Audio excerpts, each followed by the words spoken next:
शहजाद जी, आपके साथ शुरुआत कर रही हूं। आज बड़ा सवाल यह है कि भाई जीत या हार, फैसले को लेकर उस दिन ईवीएम की क्या हालत होती है, ईवीएम पर कितना ठीकरा फोड़ा जाता है, लेकिन अभी फिलहाल वो स्ट्रांग रूम को लेकर आपने देखा कि ममता बनर्जी किस तरह की नाराजगी दिखा रही हैं। उनके तमाम जो कुणाल घोष हों, शशि पांजा हों, ये सब नाराजगी दिखा रही हैं।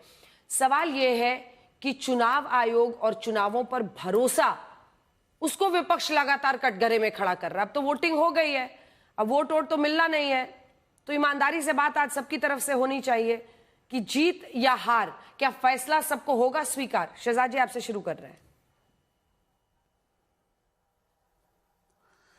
अंजना जी, क्योंकि आप लंबे समय तक बंगाल में ग्राउंड पर भी रही और इतने वर्षों का आपका पत्रकारिता का अनुभव है, पिछले 40-50 वर्षों में आपने कभी देखा है कि बंगाल में इतने शांतिपूर्ण तरीके से हिंसा मुक्त अगर पोलिंग हुई हो? पिछले चुनाव की बात कर लीजिए, 40-50 लोग मारे गए। इस बार सबसे न्यूनतम स्तर पर हमारी पोलिंग हुई, छुटपुट घटनाएं हुई, एक व्यक्ति की मौत भी हुई, परंतु अगर पर्सपेक्टिव में देखा जाए तो यह लोकतंत्र की जीत है। दरअसल यह चुनाव क्या था? भय वर्सेस भरोसा, डर तंत्र वर्सेस लोकतंत्र, और victim card versus report card. और जैसे ही एग्जिट पोल आना शुरू हुआ, अंजना जी, बाकियों का तो असर नहीं पता, ट्रिपल डी आ रहा है। ट्रिपल डी क्या है? डी से डिल्यूजन एंड डिनायल, डी से डाइवर्जन, और डी से धमकी एवं ड्रामा पॉलिटिक्स। मैं आज एक इंची टेप लेकर आया हूं। आप बोलेंगे इंची टेप लेकर क्यों बैठा है शहजाद पूनावाला डिबेट में? एक कहानी याद है आपको पिनोकियो की? पिनोकियो जब झूठ बोलता था तो उसकी नाक लंबी होती थी। अब मैं टीएमसी की नाक जो है ना, इसको लगातार मैं माप रहा हूं तो लंबी होती जा रही है। ये देखिए, अब उन्होंने पहले सीए और वक्फ के ऊपर झूठ बोला था, मस्जिद छिन जाएगी, नागरिकता छिन जाएगी, वो हटा तो एसआईआर पे झूठ बोला। एसआईआर हटा तो उसके बाद ये बोलने लगे कि देखिए अब स्ट्रांग रूम का सारा कुछ सामने आ गया। सेग्रीगेशन और पोस्टल बैलेट का 28 और 29 को ईमेल दिया था, और उसके बाद आपके कैंडिडेट को बुलाया था। आपके कैंडिडेट 4 बजे पहुंचे नहीं, ड्रामा करने पहुंच गए। उसके बाद अभिषेक बैनर्जी का एक ट्वीट में लेकर आया हूं। उन्होंने ट्वीट किया कि सेंट्रल फोर्सेस ने एक 82 साल के व्यक्ति को पीट कर मार दिया। वीडियो सामने आया तो पता चला कि वो व्यक्ति अनफॉर्चुनेटली नेचुरल कॉजेस की वजह से मर गए। बताइए, इतना झूठ! ये मतलब कि अब डर और धमकी में कल्याण बैनर्जी का आज का बयान मैंने आज तक वालों को भेजा था दोपहर में, किस प्रकार से वो होम मिनिस्टर को बोलते हैं कि तुम जल्लाद हो, तुमको झला देंगे यहां से। तो मुझे लगता है कि जब इस प्रकार की बातें करें, डिल्यूजनल बातें, ममता बनर्जी का एक वीडियो है कि 300 सीट जीतने वाली हो, यही एग्जिट पोल, और बाकी सब तो छोड़ दो, मेरे दोस्त चरण सापरा बैठे हैं, उनके नेता ने निकोबार से एक दिया है एग्जिट पोल। उन्होंने तो बोला है कि टीएमसी गई, 4 में आई, टीएमसी गई। तो मुझे लगता है अब हमको अगर ईमानदारी से विश्लेषण करना चाहिए तो विश्लेषण यह होना चाहिए कि 4 तारीख को क्या इंडिया अलायंस बचेगा? मैं बताता हूं, एक है निकोबार, दूसरा लेफ्ट खाएगा चोकोबार, और टीएमसी पूरी तरह से बंगाल से बाहर। एनालिसिस उनका जो है वो तो लेफ्ट वालों को बुलाया आपने, ये आपकी महानता है। ठीक है, देखते हैं ऐसा क्या है। मतलब आप लोग भी कई राज्यों में शून्य से ही आगे बढ़े हैं, तो सबको अपना मौका मिलता है। दिनेश वार्ष्णेय जी ने पूरा एकदम नजर गड़ा लिया है कैमरे पे। हाँ, लौट रहे। स्वयं प्रकाश पुरोहित जी, जवाब दीजिए। पिछली बार भी ममता बनर्जी ने इसी तरह से ईवीएम को गार्ड करना है, सारे कार्यकर्ता निकलो। अच्छी बात है, ये लोकतंत्र, यही तो ताकत है भाई। अब सबका पोलिंग एजेंट होता है, सबके अपने रिप्रेजेंटेटिव होते हैं, ये सब होना चाहिए। पिछली बार भी हंगामा हुआ था, लेकिन रिजल्ट उनके पक्ष में आया, सब चुप हो गया। मेरा प्रश्न आपसे सीधा है कि क्या इस बार अगर रिजल्ट विपरीत आता है तो फिर सीएम बने तो ठीक, नहीं बने तो ईवीएम गड़बड़, ये हो जाएगा? नहीं, या स्वीकारेंगे रिजल्ट को? ईवीएम की बात नहीं है, यह पूरे इलेक्शन कमिश्नर पर, ज्ञानेश कुमार जी पर एक सवाल है। दिलचस्प बात देखिए, जितने इंस्टीट्यूशंस हैं, आज ये बात क्यों कहनी पड़ रही है कि पश्चिम बंगाल में मतदान समाप्त होते ही दूसरे दिन जो आईपैक है उसके दिनेश चंदेल को ईडी की तरफ से नो ऑब्जेक्शन दे करके, मतलब कोई तरह का ऑब्जेक्शन नहीं किया गया लोअर कोर्ट में, और वो चले जाते हैं।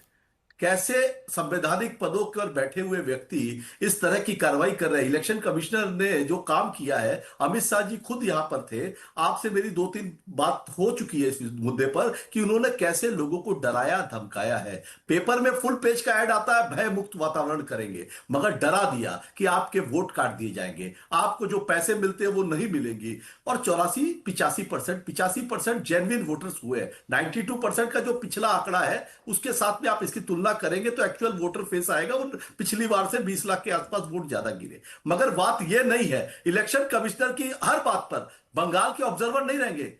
अगर कल हाई कोर्ट ने इनको पूछा है कि स्टेट के ऑब्जर्वर क्यों नहीं रहेंगे, अगर खाली सेंट्रल के ऑब्जर्वर जो कल काउंटिंग में रहेंगे, ये सवाल किया गया है, क्यों ऐसी मन में इनके पाप है? अगर लोकतंत्र पर विश्वास है, ज्ञानेश कुमार जी पर भरोसा नहीं है क्या भारतीय जनता पार्टी को? इन्होंने 4 मई का रिजल्ट मानना है कि नहीं मानना है सर, ये बताइए ना। 4 मई का रिजल्ट मानना है कि नहीं मानना है? हम लोकतंत्र के रक्षक हैं और हम सब विजय को मानेंगे। और जो तानाशाही ताकतें ऐसी बात कर रही है ना, इनको दिल्ली से भी उखाड़ कर फेंकेंगे। ये आपके सामने ममता बनर्जी का जो बात है वो मैं फिर से रख रहा हूं कि उनको 2000 जो ये आगे की जो कार्रवाई है ना इनको दिल्ली से होनी है, क्योंकि ये तो देश को एकदम प्राइवेट कल्चर से चला रहा है। ठीक है पुरोहित जी, एक सवाल छोटा सा और है, उसके बाद मैं लौट रही हूँ।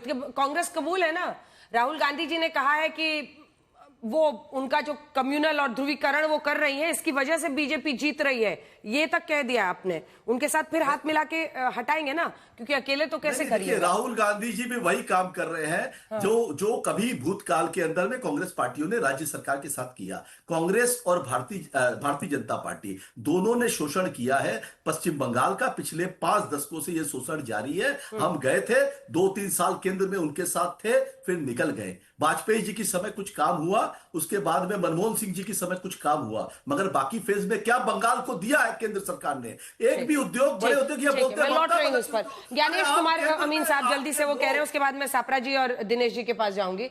वो कह रहे हैं कि चुनाव आयोग गड़बड़ी कर रहा है और बीजेपी को जिता रहा है। हाँ भाई, चुनाव आयोग को तो काम ही गड़बड़ी करने का। इससे पहले भी 2011 से बराबर चुनाव आयोग गड़बड़ी कर रहा है, जिससे ममता जी 3 बार वहां की सीएम बनी है। अरे चुनाव आयोग को बेकार की बात करते हैं आप लोग। आप क्षेत्र में काम करिए, आपकी पॉपुलरिटी हो, आपको जीतेंगे। इलेक्शन कमीशन न जिताने का काम करता है ना हराने का काम करता है। इलेक्शन कमीशन सिर्फ अपनी ड्यूटी करता है। जिस तरह से आपने देख लिया निष्पक्ष चुनाव कराए गए, आपके पिछली इतिहास देख लीजिए कि 40 से 50 मौतें हुआ करती थी। कितने केस दर्ज हुआ करते थे? क्या एक केस दर्ज हुआ है? क्या कोई मर्डर हुआ है? इसको आप शुक्रिया करिए, धन्यवाद दीजिए इलेक्शन कमीशन को। सेशन के बाद अगर किसी ने कराया है तो वो हमारे सीसी है, जिनका नाम है ज्ञानेश कुमार, जिनको लोग आप कहते हैं कि वो पार्शलिटी बरतते हैं। पार्शलिटी बरती नहीं जाती। ये संविधान के अंदर चुनाव हो रहा है, नियमों के अंतर्गत हो रहा है। और आप याद रखिए कि आपको पहली बार इस इलेक्शन कमिश्नर ने बीएलओज के साथ में बीएलएस दिए, उसको धन्यवाद दीजिए, जिनकी वजह से आप कहते हैं वोटर लिस्ट को एसआईआर के टाइम में। और आप बताए नहीं, आपने देखा उन्होंने कहा था कि हम आपके यहाँ के एम्प्लॉइज लगाएंगे, लेकिन नहीं, आप लोग नहीं माने। तब जाके सुप्रीम कोर्ट ने एसआईआर के लिए और लिस्टों के सुनवाई के लिए वहां के न्यायिक मजिस्ट्रेट लगाए। ये आप लोगों की इंसल्ट की बात है। नंबर 2, आप कहते हैं कल हार गए रात में, आप जाके कलकत्ता हाई कोर्ट में क्या आया जवाब? ये जवाब आया कि इलेक्शन कमीशन जो है कर रहा है, सही कर रहा है। यानी हम सेंट्रल ऑब्जर्वर एट्रीब्यूट कर सकते हैं। ये इलेक्शन कमीशन की ड्यूटी है, किससे काम ले किससे न ले। आपके अधिकारी पकड़े गए, पुलिस वाले पकड़े गए है, और सारे जो अधिकारी इलेक्शन कमीशन ने एक्शन लिया और उन्होंने हटाया गया। आप क्या बात करते हैं? हमारी ईवीएम के ऊपर आपने टेप लगवा दिया। ये आपकी अधिकारियों की मिलीभगत से हुआ है, अदरवाइज पॉसिबल नहीं था। निष्पक्ष चुनाव कराना इलेक्शन कमीशन का काम है। आज हर पार्टी को धन्यवाद देना चाहिए। इलेक्शन कमीशन ने कितना बेहतरीन काम किया। वो इलेक्शन कमीशन की तरफ से बैठे, वो ईडी के लिए जवाब नहीं देंगे स्वयं प्रकाश पुरोहित जी। इतना मैमथ टास्क इस तरह की वोटिंग कराना, और जो हिंसा हम लोग पहले देखते थे, 58 लोगों की मौत हुई थी, नहीं हुआ। एक लाइन तो बढ़ाई की कर दीजिए। हाँ, नहीं बढ़ाई की। देखिए फ्री एंड फेयर, मैं बता देता हूं, फ्री एंड फेयर। फ्री चुनाव हुआ, अच्छी बात है, मगर फेयर नहीं था। फेयर चुनाव नहीं हुआ ये, क्योंकि आपने लोगों के मत को छीना है। लाइव स्ट्रीमिंग मोदी जी की लाइव करते हैं, तो आप कोई भी आज तरह का एक्शन भारतीय जनता पार्टी के हमारे सामने कमिट करिए कि अगर आप जीत गए बाय द वे तो आप रिजाइन कर दीजिए। मत बोलिए, नहीं लेंगे, यही इलेक्शन समय है, मुझे बोलने दीजिए। देखिए 9 लेटर मुख्यमंत्री देती है एक राज्य की, उनका जवाब नहीं देता है इलेक्शन कमिश्नर। तब सवाल उठता है। सवाल जब उठता है जब हमारे चुने हुए प्रतिनिधि जाते हैं, जनता ने चुना है, उनको बोल दिया जाता है गेट लॉस्ट। ये क्या ये बात तो है? आपका आरोप है ना, चुनाव आयोग इसको डिनाई कर रहा है पुरोहित जी। देखिए बड़ी बात यह है ना, बड़ी बात यह है कि पिछली बार भी आप लोग यही सुर अपना रहे थे। जब रिजल्ट आया ममता जी जीत गई तो फिर उसके बाद से सब चुप हो गए। फिर जीतेगी, इसका मतलब ये मनमानी करेंगे, फिर जीतेगी, फिर रिजल्ट आएगा, वही रिजल्ट आएगा। रिजल्ट थोड़ी आना है, पिछली बार से ज्यादा सीट आनी है।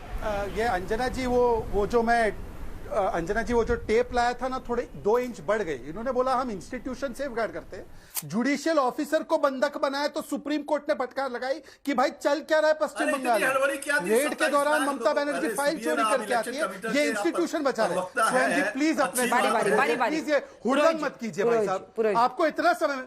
Anjana, this is not right. इतना इनडिसिप्लिन कोई नहीं होता, ये केवल टीएमसी के लोग होते हैं, और ये सब कुछ बंद होने वाला है 4 मई को। अब मैं अपनी बात कंप्लीट करता हूं।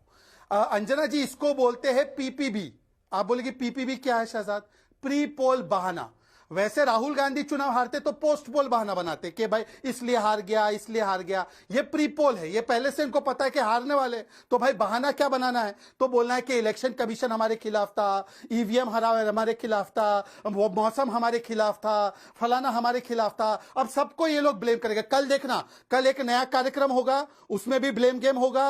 मोदी को गाली देंगे, अमित शाह जी को गाली देंगे, ज्ञानेश कुमार को गाली देंगे, पूरा प्रपंच होगा। और आखिरी बात, राहुल गांधी बीजेपी एजेंट बन गए।